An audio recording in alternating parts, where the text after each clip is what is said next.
Who would you like to help people become? I like to, first of all, I like to write for my own sake. What the hero trap is?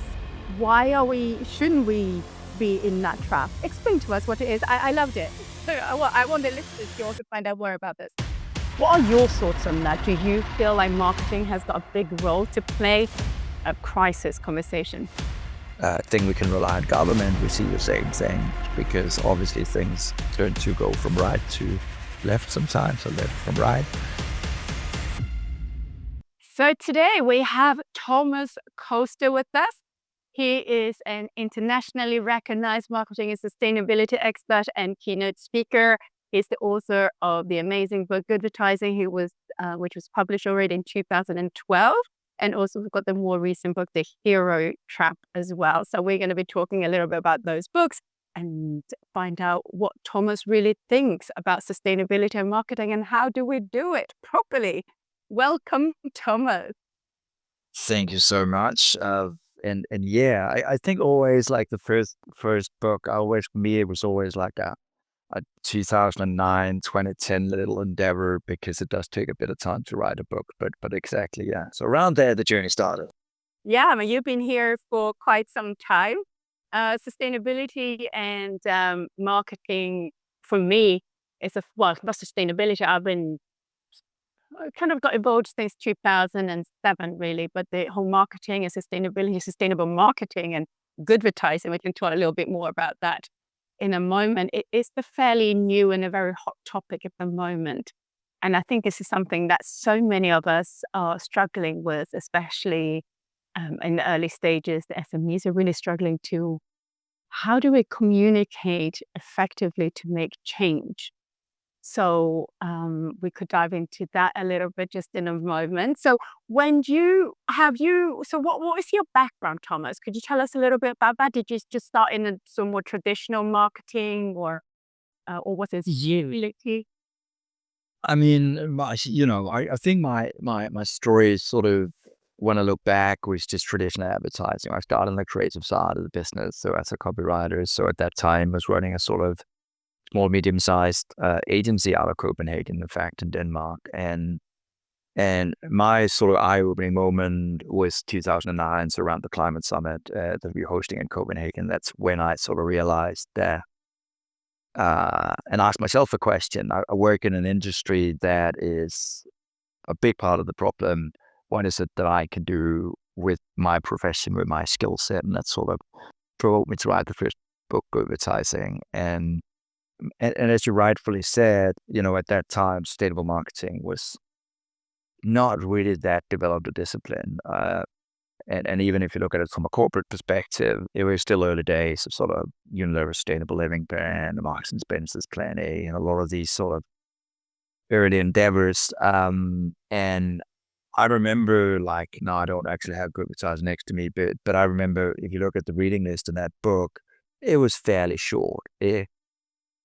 So, I mean, you had Jim Stengel was out with his book Grow. There was a couple of other folks, but I found a lot of inspiration from in my first book from things like a book like Public Health Communication, and looked at fields that were sort of close to, but not really. There was a lot of talk about course marketing at that time as well. So it was definitely not a very well developed discipline back then. So, and that has definitely changed right now. I mean, the amount of sustainable marketing books that's being published right now, I can't even sort of follow the whole reading list at the moment. I still have a couple on my night table that I need to kind of get through. Yeah, I've got a few of them here. We've got the Canned Marketing Save the Planet. I've got also some random books here that I feel like I could do that. It's really great to have that conversation with you because you've been here for so long. Were you actually interested in sustainability at the time, or was that like an idea? It's like, oh, could we do something to make a difference? What was your kind of mission when you wrote your book? I mean, I was young at the time. I wasn't that well educated in terms of what sustainability is as a discipline. And in some regards, when the book came out, the marketing advertising industry wasn't just open arms and saying, wow, thank you, Thomas, for contributing this to the conversation. Most people ignored it, and it wasn't really part of the big festivals, etc. at that time. So, but the community really embraced me at that time, which I'm so happy about, was actually the sustainability community, the sustainability professionals who probably lacked a peer or someone like-minded who could vocalize and could talk about some of these important topics. So I had my, you know, hard-earned education in terms of catching up on things like materiality and supply chains and all that stuff. So it was a lot of learning by doing. But looking back, I'm so appreciative because I really do think that those two are very, very different disciplines. And it's almost like marketing is for Mars and sustainability is for Venus. And you sort of, in my role today, I think a lot of what I do is the bridge building. Yeah, and I actually did a talk at Cranfield University just last week or 10 days ago about our role as marketers, how we have actually over the years, and still many of us are, in a way, contributing to this climate crisis that we're in because we are endlessly promoting things and promoting not very healthy consumer behavior and products probably that we shouldn't be promoting, we are promoting. So I feel somewhat responsible as a marketer to this mess that we are in. What are your thoughts on that? Do you feel like marketing has got a big role to play in where we are currently within sort of the climate crisis conversation? I mean, honestly, it's like, talking about sustainability marketing, it's kind of a little bit like pitching a piece at a weapons conference. It's oil and water, let's be honest. I mean, it's an industry that represents $1 trillion US. And the challenge with the industry is that we lack vision, we lack code of conduct, we lack moral and ethic in the industry, and it hasn't really changed over the years. I think I've been around for so long that I've heard these talks endlessly, and even from our associations where they come out with handbooks and other stuff and talk about behavior change and all these things. But we aren't actually seeing the big change that we should be seeing in our industry. And what happens when we don't have vision and when we don't have leadership is that we get regulated. Uh, so we're seeing that in European Union, we're seeing that in the UK, we're seeing a pushback against our industry across countries now. We hear there's certain categories and industries that people potentially want to ban. Mm. And in some ways, for me, it's saddening because we, as an industry, could easily fix this stuff. We could establish code of conducts. We could decide what to promote, what not to promote, how to do this in a more ethical way. And just, I mean, this week there was news out that, for example, Ogilvy, one of the big advertising groups, not Ogilvy, Havas, one of the big advertising groups who just won the Shell account, lost their B Corp status. So at least there was a sort of call for action. But again, it didn't really come from our industry, but it came from our certifying body outside our industry. So what do you believe that we can do? I mean, we've got leadership, you've got vision. I mean, these are things that we know is useful in a company, and code of conduct, of course, in every industry. And you're saying that we're lacking it, but how do we actually create this? How do we improve this within, all of the organizations? Can we all have this positive vision? Is that even possible? I think, one of the things behind the Beckett book was, in fact, I looked at my own life and how hard it was to live more sustainably, and also that the movement that I so wholeheartedly believed in with my first book around purpose sort of failed. And I think it's because there's so many systemic things that we are faced with. First of all, the fact that, business operate like a goldfish, it swim another round in its little fishbowl and forget everything. And the problem is when you have CEOs, CMOs who are rewarded for short-term thinking, then we can't do the longer-term change that is needed. because if we look at it, the average CMO sits in his or her chair for a shorter amount of time, and so those long-term changes aren't happening. And unfortunately, when we think we can rely on government, we see the same thing, because obviously things turn to go from right to left sometimes, or left from right. And even in the UK, I mean, they change government more often than people change underwear, right? So we can't really expect government to fix this either. So I think the challenge our industry is facing, that we keep talking about behavior change. And this is something I hear reiterated a lot in our industry. But if we actually look at the actual numbers, there aren't a lot of good cases where we actually see effective communication driving sustainable change, unfortunately. And Okay, sorry. Yeah, carry on. no, and so I think the last thing in that context I want to say is also that I think we have lost the storytelling narrative as well. I mean, we've seen the Green parties not doing well in the last European election. So I think we haven't been able to shape a narrative that is aspirational for everyone, not just for those who are well off and can afford a more sort of value-driven purchase decisions. And so in that way, we have failed as well, because we should have created something that was aspirational, inclusive, democratic, that was for everyone. And that hurts my heart right now, that sort of more conservative forces and the right wing has been very good at creating a narrative that's pretty compelling, a world that's not going to change. Let's just keep things as they are. Europe is safe, all these things that obviously are lies, but it's just a very compelling narrative to buy into. Yeah. What I wanted to ask you is, because you were talking about effective marketing, and that's kind of what we're failing a little bit. So I work with a lot of sustainable fashion brands, especially other brands as well, but a lot of fashion brands. And there are some large organizations, fast fashion organizations or brands, that has got a huge budget in terms of advertising. And how do we, as smaller startups with great intention and great innovation, with their heart in the right place and actually want to make a difference, we can't compete with these fast fashion brands due to budgets often. How do we communicate more effectively so that we can actually maybe collectively create change within the industry or the planet or the world, whilst also being able to create a good bottom line as well? Because I think we need all of that in synergy, don't we? We can't just make difference and not have bottom line taken care of. So how do we do that? Do you have any thoughts, ideas, tips on that?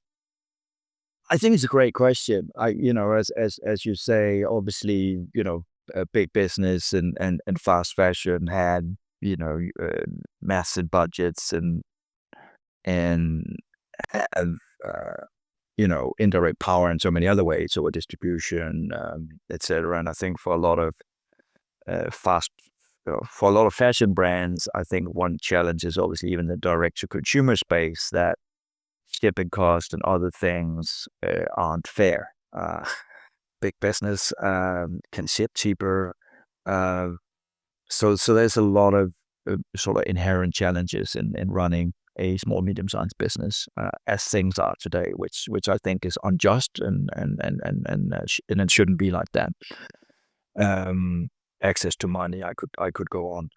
But if we just look at marketing just in general, there's one key challenge that I keep seeing from the SMEs, which is, especially in a time where sustainability is becoming mainstream, because you see sustainability, fair trade on everything today. So how do you differentiate yourself? One of the key things I see as a challenge is that most of these SMEs are so product and service focused, so they forget the customer. And they're sometimes so obsessed with their impact story that they forget to translate that impact story into what value does that actually give to the consumer. because that you as a founder have been on a beach in Thailand and you've seen ocean plastics in the ocean and you want to do that and you want to rid the oceans out of ocean plastic doesn't really automatically turn into a customer benefit for me who's looking for a pair of board shorts for my next trip to Thailand. And and so one of the key things I try to do and I launched with the new book as well is, a change in perspective. So it's not just about the why, so what drives your business and the bigger value mission you're on, but it's about anchoring that why in who you can help people become. So understanding what people are essentially looking for, that might be challenges that they're facing in their own lives, that might be aspirations that they want to do, that might be passions, like maybe I'm a surfer. And obviously, if I'm a surfer, I really want to preserve the oceans because when I'm on that board, do see the change in the oceans on a daily basis. And the second thing, which is a very useful thing. So first up, don't make yourself the hero, but turn your customers into the hero by asking who can you help them become. The second thing for me is don't go necessarily on a value crusade, but understand how you can translate your sustainability story into stories about price, quality, and convenience.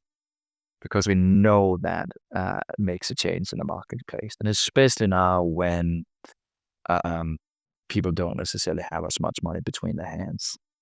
And the third thing I probably will say is use your strength as a David versus Goliath. Big business have inherent challenges that takes a lot of time. So imagine yourself that you're up against an oil tanker that takes a long time to change. You're that little pirate speedboat that can navigate easily, that can move fast. And what I often encourage small businesses to do is to look at what fast fashion are really bad at. Labor practices, securing supply chains, all these things, and then turn that against them. So that can be small businesses rallying cry to look at what big business is not good at and punch at those things again and again and again. Take Tony Chocolonely, a Dutch chocolate brand who obviously makes slavery-free chocolate. They can go out after the big players like Cadbury's and others and point fingers and say, wait a moment, Cote d'Ivoire, Ghana, your supply chains aren't clean. You're claiming they're clean, they aren't clean. So let's go after that. And so I think those are probably the three best advice I have to SMEs today. And I think there's a lot of opportunity for SMEs because big business are fundamentally challenged in terms of how they communicate and in terms of how they operate. Yeah, I mean, I see sometimes we have a lot of brands who always attach themselves to the issues with the fast fashion industry. I speak about fashion industry because I understand the industry more, and also that's typically where my clients come from. But of course, it applies to other industries as well, where they talk about the labor issues, where they talk about exploitation, the waste, all of that. But it doesn't seem to get through to the end customers still because they don't want to hear. They are a bit fed up with hearing about cheap labor. They're talking about the ways. All they want is actually cheap clothing that is accessible. In that kind of situation, what do you do? Because then you still have to rely on the big fast fashion brands to provide that because they are providing the value that the customers want. They want cheap clothing that is convenient. As a slow fashion brand, it's really difficult to not compete is not the word because I don't think we can compete with that. But how do we actually provide other or other value other than that what customers are obviously asking for, which is price and convenience? I don't think we can ever challenge the price, quality, and convenience aspect, but what we can change is the status of that. And I think if you just look at the quality aspect, yes, some fast fashion brands have been better at improving their quality, but let's be honest, a lot of it isn't really long lasting. That t-shirt quickly often lose its color, become disfigured, whatever it might be. So there's a quality dimension that's very, easy to go after. And you can say, okay, if people only are willing, and want to change their wardrobe all the time, fine. But I mean, for me, there's a big difference between fashion and style. people can be stylish, and stylish is something that lasts over time. Fashion is just inherently always tracing the new and the latest thing. I think also things like customer service is so pivotal for these smaller brands because the big brands can't compete with that. When I see people having a slow fashion business on Instagram, they get back to the customers. Are there things they aren't happy about? You can go into a dialogue with the actual founder. Are there questions? Are there other things that they're concerned about? So I think it's also about using those strengths to your advantage and being much closer to the customer. I know that H&M and Zara and all these brands can, launch a collection in no time.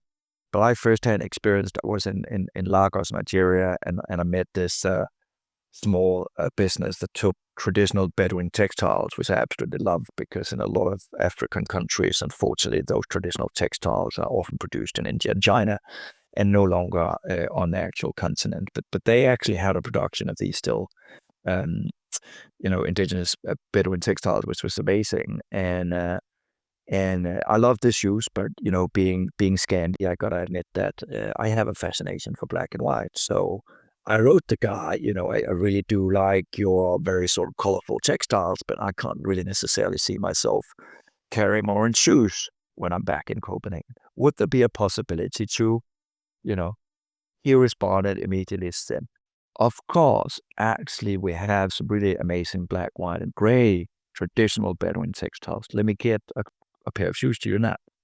And so that sort of closeness to customer, I think, is pivotal. And again, I think, people are obviously on the lookout for, price, but I think really working with status is an important thing. And that's where, showcasing people what it is that they're buying, the system that they're supporting, and why that has to change. And that's also why, for me, it's so important to bring that as close to the customer decision as possible. So how do you tell that how do you tell those narratives better? And because the other thing is, a lot of this is about, as you say, shining a light on the bad things, on labor practice, etc. But we need to remember that fashion is aspirational. So what tends to happen is, like with cigarettes, that when you smoke, you look at the packaging and you see these cancer-ridden lungs, and you award the campaign, but you keep smoking. And it's the same thing that sometimes happens with fashion. If you're down in Zara and you see this jersey that you love, you're going to ignore the little story about labor. So sometimes it's also helpful to think about how can you convey a story about love, about more, about something that isn't about the negative, but it's about the positive. That's about upliftment. That's about other things that might be about a specific, maybe plant-based color that doesn't irritate your skin, a health story that's closer to your heart. So try and untangle these quite complicated stories into something that brings value for me. I can give you one good example. So, for example, a supermarket chain in Scandinavia looked at organic produce, so fruit, vegetables, etc. And they really wanted to sort of drive home the benefits of organic, which can be difficult. So what they did was they measured the toxins in people's blood. And obviously what you eat is what you let into your body. So they could actually track all these pesticides and insecticides in people's bodies. Then what they did, they put this little test family on a diet of only organic, and they could see all the toxins were leaving their body. So suddenly you're telling a very compelling argument to children with families with children, etc., of why it might be a good idea, not because you want to save the planet, but maybe because you want to take care of your body in the first place. So I think sometimes it's thinking creatively about these stories, because that's where creativity and storytelling matters. Yeah. And I guess most people still are essentially quite selfish, right? So what is it in it for me? Maybe the whole sustainability story, the planet, is a bit too vague and it's a bit sort of high level. So maybe just bringing it back to a personal level, like you say, it's like, hey, if you eat this, this is going to happen to your kids and your grandkids. It's much more compelling. Yeah, I think there has been, as there is in any sort of emerging, uh, developing market, maturing market, I would say, is that some of the earlier stories in sustainability was very much anchored around sort of change in the world.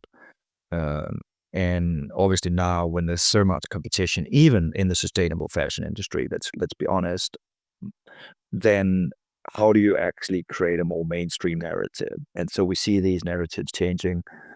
We see the type of innovation that's happening with companies like Pagaya, that's basically a material science company that then wants to obviously prove what can be done with that material science to a sort of direct to consumer model. Um, so I think there's a lot of willingness right now to experiment. But I think that the brands obviously that will succeed in this space is those who actually translate these "let's change the world" narratives into something that brings customer value. I mean, let's not fool ourselves. Very few of us uh, have the luxury of only being able to save the planet, and so it's good to sort of translate that into a traditional customer benefit. Um, Yeah. Could we talk a little bit about your book? I had the launch of, I think it was the launch a few years ago when you launched your, the, what was it called? The Hero Trap. the Hero Trap was so much fun. Yes. You actually made some really great points why, some certain companies actually not as good as they are. And you're like, actually, what they were talking about is not very good. So could you tell us a little bit about what the hero trap is? Why shouldn't we be in that trap? Explain to us what it is. I loved it. So I want the listeners to also find out more about this. Oh, you brought me on such a lovely trip down memory lane now, looking back at the book launch back in 2020, which was at the highest of COVID, obviously. And we had to take the whole launch and turn into like a televised event.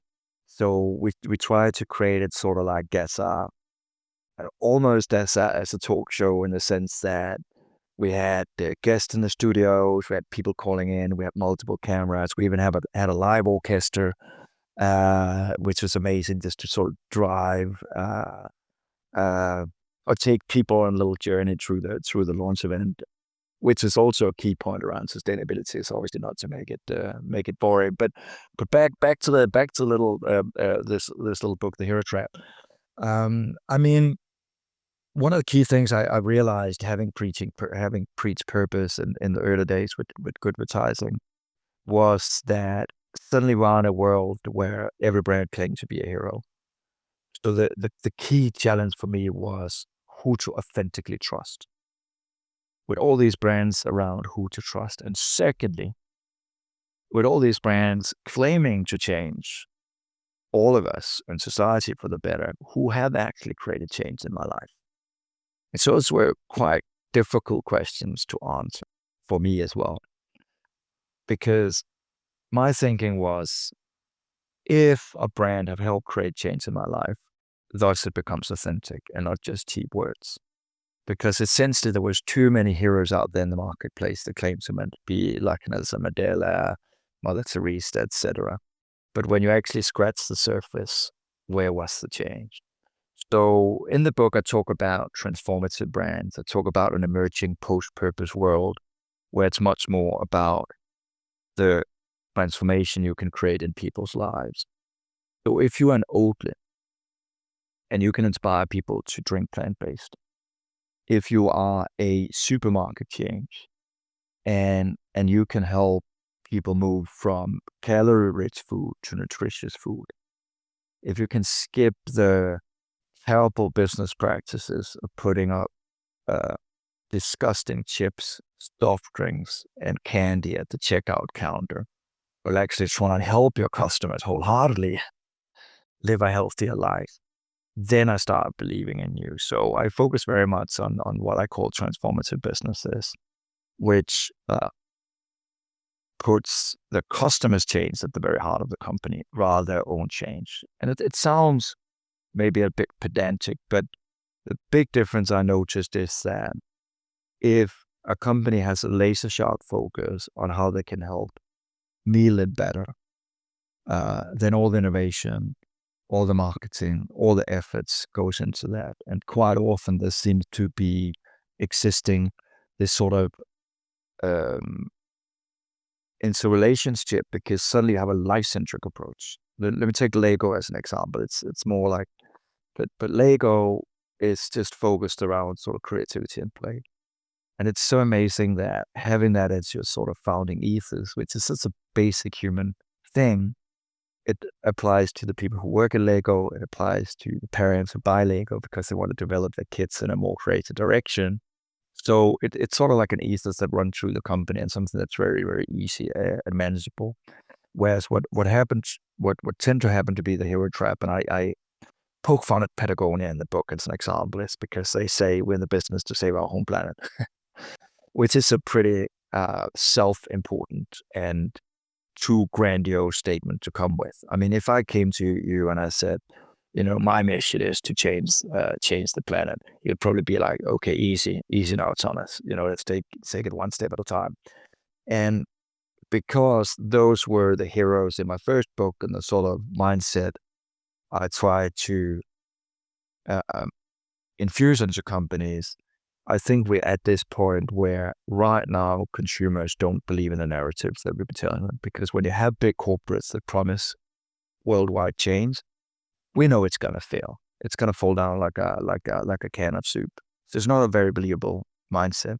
But if somebody comes to you and says, let's try and incentivize you to open your eyes towards plant-based eating, then you're like, okay, I can see that. And slowly you might try an easy recipe, and then you might be challenged to actually start quitting meat altogether. And then I think that's a slow change that I think is much more viable. And secondly, also, if we look at the business case, which you also asked about small and medium-sized businesses, what I realized, especially now when a lot of businesses and a lot of industries, and especially fashion, have been challenged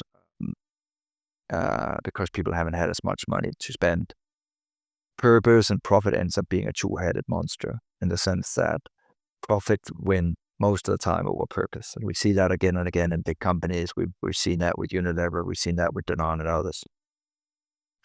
But when your customers change is at the very heart of what you do, the better you are at changing my life, the better is it for your business. And so that's where fundamentally those two things get more aligned, which I think is what's needed in a market that's much more competitive and where sustainability is becoming mainstream. I guess, but it's quite difficult. But I guess you need to reframe everything. So if I was, I don't know, a pencil brand, how is this going to change your life? Do we just talk about maybe the creativity, or how does fashion? How can fashion change your life and improve it? What do you think?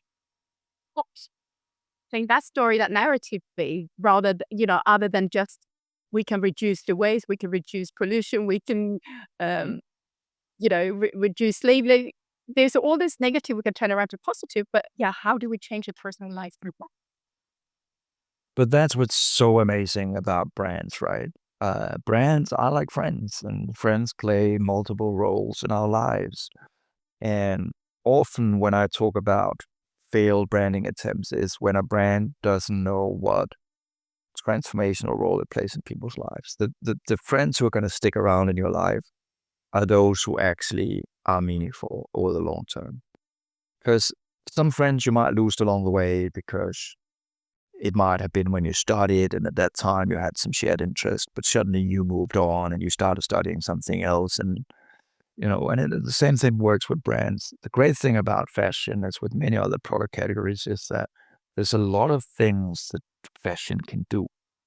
There's a lot of things that we need in our life. Let me give you one example that I have from the book, from a Canadian sports retailer, fashion retailer called Respect Your Universe.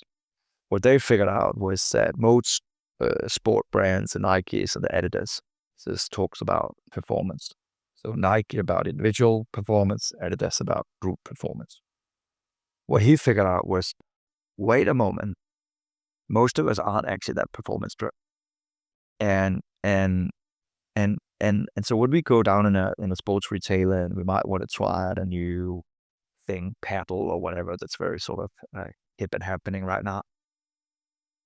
I almost feel like intimidated when I go down that store and there's this like really super fit guy, and you kind of feel a little bit intimidated by asking all the dumb questions and all that stuff. What Respect to Unilever has figured out very easy is that we are there for you in sport and life, whatever your goals are.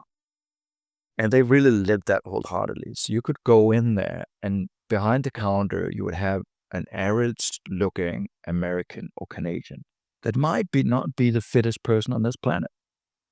And it's perfectly okay to go in there and buy a pair of running shoes just to go on a walk in the park. You don't have to go on some sort of athletic endeavor. So I think sometimes it's figuring out those types of roles that you want to enable in people's lives. And some of that can be more, linked with what you want to do around nature. I mean, if you look at what Patagonia have achieved, to be honest, when you see people running around with a Patagonia bag, let's be honest, most people aren't going to climb a mountain, but they might be inspired to go when they're in New York to go into Central Park. They might be inspired to kind of embrace nature, and that's fine.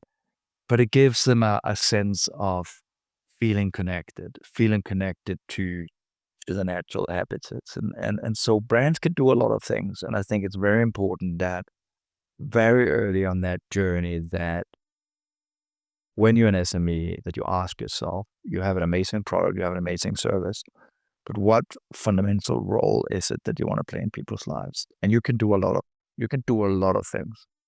Another brand, and then I'm gonna end this rant, but another brand, just to kind of demonstrate how this can be done. Kind Snacks is a snack bar brand out of the U.S., started by an Israeli-U.S. immigrant, Daniel, who came from one very divided country to another quite divided country.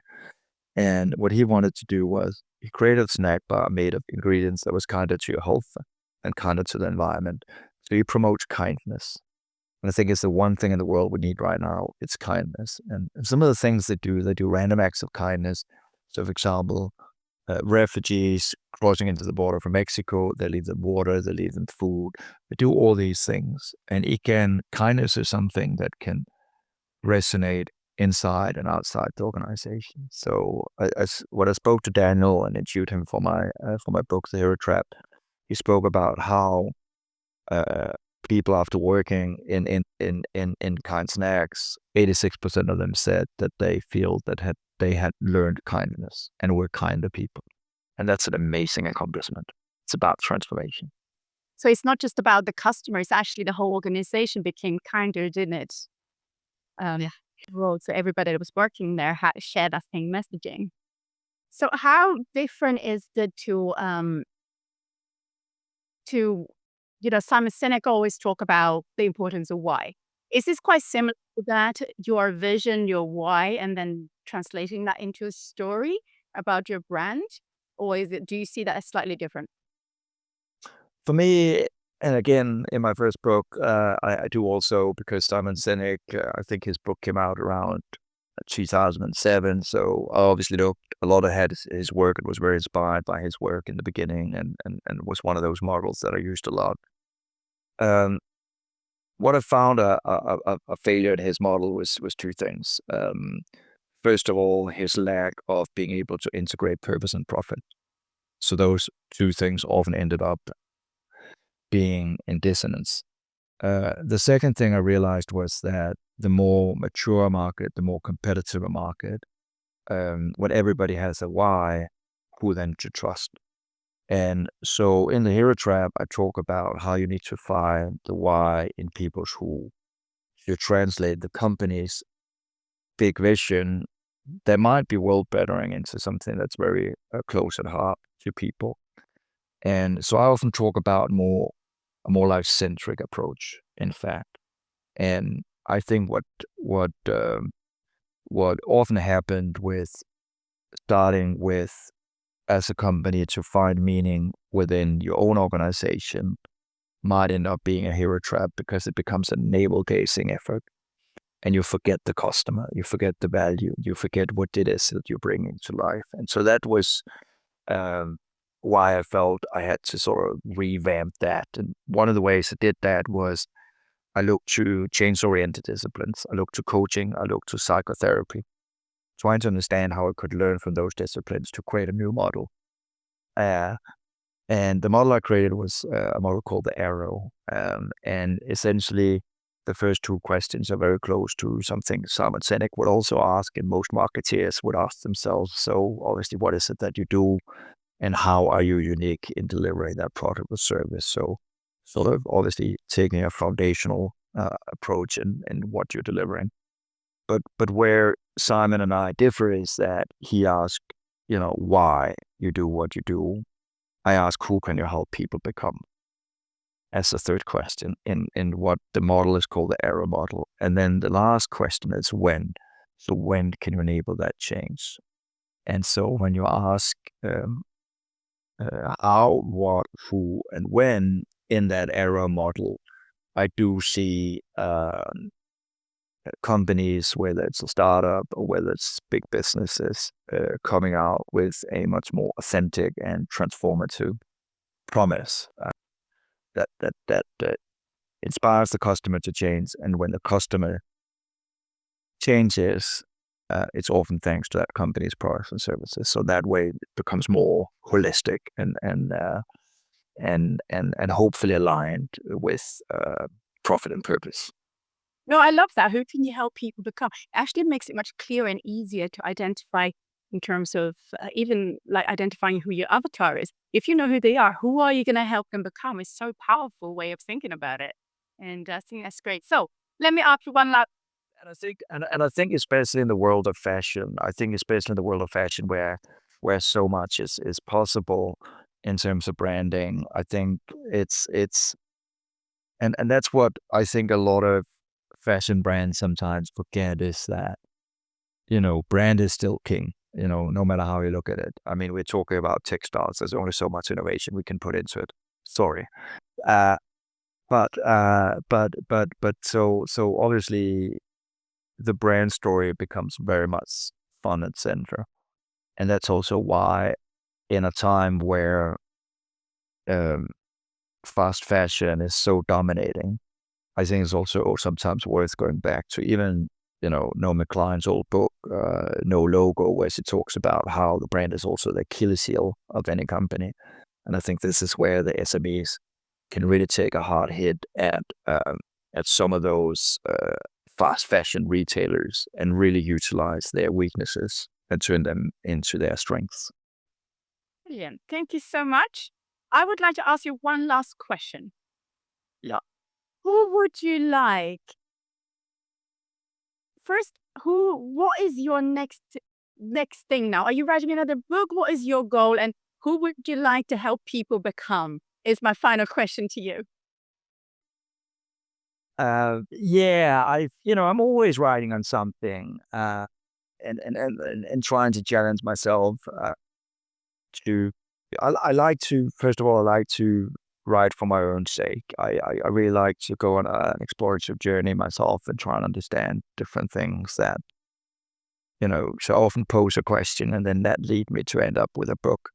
And that happened with Goodvertising. That ended up with the Hero Trap. So I don't really write books for just writing books. I want to come out with something that does create change, which is important for me.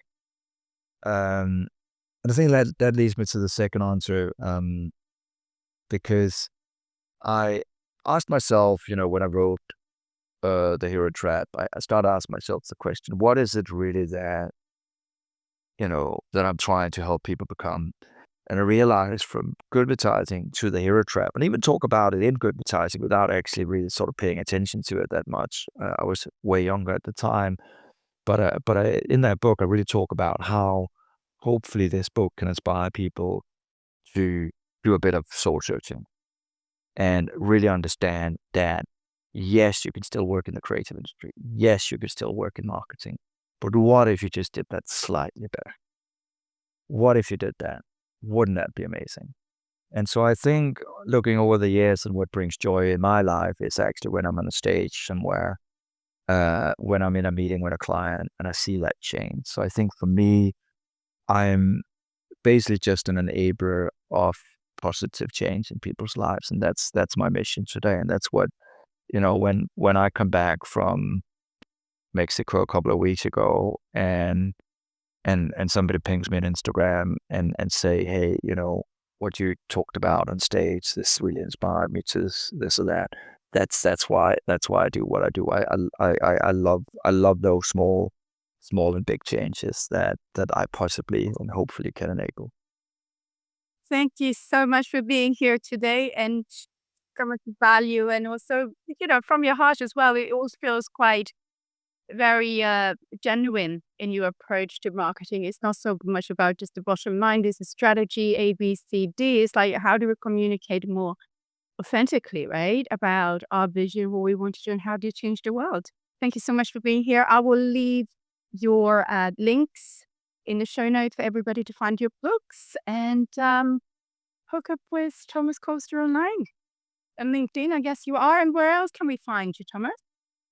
I think I'm on most social media today, and obviously, if people want to know more as well, there's lots of talks on YouTube that people can access for free around a lot of these topics in terms of how you build a brand and how you bring your brand to market, etc. And lastly, I would say that honestly, I do have a very strong belief in the SMEs, in the small startups to create bottom-up change. And I really would encourage everyone who's listening today to keep fighting. It's so important that you guys launch a new way of doing business that's more sustainable, that's more just, that's more democratic, that's more inclusive. So keep fighting. Thank you, thank you, thank you.